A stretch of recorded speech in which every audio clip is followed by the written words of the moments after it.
ideas. And their vision of academic success was to allot the maximum amount of time to socializing while still passing class. And they accomplished this by mastering the fine art of academic regurgitation. What is academic regurgitation, you ask? Well, it's simple. Write whatever the professor wants to hear and how he wants to hear it. You don't have to ideologically agree with the professor, rather there's a standard format for communicating that you've done the homework and read the assignments. It doesn't really matter if you understand the material, nor does it take much intellectual effort. Of course, communicating that you've done the homework is quite different from actually doing the homework. It wasn't long before I, too, became a master regurgitant. With a few exceptions, there was no reason to put serious effort into academic work if you were already getting high marks.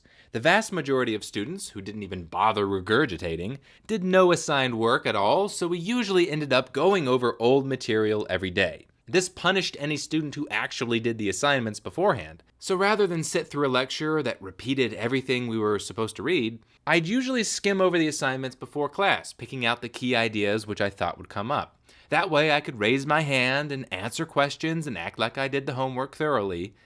I practiced this skill so often that I eventually could parse through several dozen pages of material in a matter of minutes. Now that sounds impressive, it's only because I understood it as more of a science than an art. All those stimulating conversations that I had hoped for never materialized. The intellectual challenge and debate with my peers was non-existent. I knew the quality of my work, my effort, declined, but my grades didn't show it. I even got in trouble with the Alfred administration, later completely exonerated, which is a ridiculous story for another time. My romantic vision of academia died, and it only took about a semester. I spent a semester in Washington, D.C. at American University, and I remember taking this Russian history class.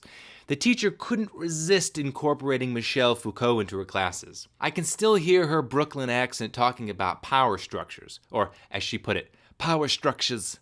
So, what does an A-seeking student do when asked to write every week about Russian history? Channel Foucault, of course, and incorporate vague, abstract connections into your writing. And she ate it up.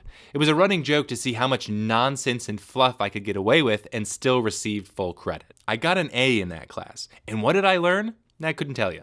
Something about Russian culture being ambivalent towards authoritarianism. Or how about the class on meditation and relaxation?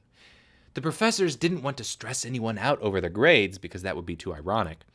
So they ended up giving everybody an A. It didn't really matter if you showed up, though I did. But because you were practically guaranteed of getting an A from the start. Students were literally permitted to fall asleep in class. They were certainly relaxed while they were unconscious.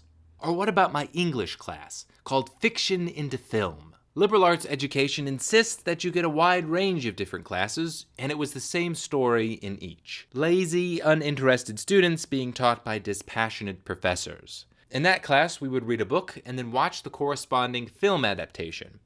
Then naturally, as college students, we would write. Our assignments usually required us to create abstract interpretations of the material, and students were eager to write about all the sexual overtones and everything. Any whimsical interpretation went completely unchallenged, because after all, literary interpretation is subjective. If a student feels like Snow White is actually about sadomasochism, well, who's the professor to disagree? There was no critical thinking, nothing but regurgitating the plot line so that the professor knew we read the book. Then writing some fluffy nonsense about grandiose interpretations and personal feelings. And that exercise was supposed to strengthen my college education. As if creating some wild meta-narrative and writing down my feelings were an employable skill. Of course, I enjoyed reading many of these books, they were really good, but I don't need to pay tens of thousands of dollars to a university for good book recommendations. And if I didn't need a university to recommend books, I certainly didn't need them to teach me all of the deep insights from mandatory PE class. I spent thousands of dollars learning the rules of golf and then smacking some golf balls into a field 3 times a week. Not only did it cost thousands, but I got academic credit for it. As in, that work counted towards my illustrious bachelor's degree. Though it might sound silly, I was actually getting a bit discouraged to get these good grades with the amount of work that I was putting into college. It just seemed wrong. It only makes sense in one scenario. I must have been graded in relation to my peers.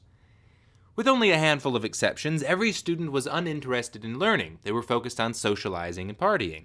And Alfred has no reputation of being a party school, quite the opposite. While I was a lazy student, compared to my peers, I was a bookworm. No class contained more than a fraction of interested students, and professors had to teach to the middle. And of course, the middle, by any absolute metric, was scraping the bottom. My fellow students put a tiny amount of work into their educations, and yet many of them received respectable grades. I remember being perplexed by my professors telling me that I was a good writer. Then I read some of my peers' writing. It was abysmal, horrible, terrible, shockingly bad. Not just grammatically, but in terms of coherence. Conceptual word salad was the norm, interspersed with big words. So by contrast, I understood why professors would look at my mediocre writing as excellent. Of course, being in the political science department, our classes weren't graced by a large number of athletes. Any class that was heavily populated by school athletes was in an even sorrier situation.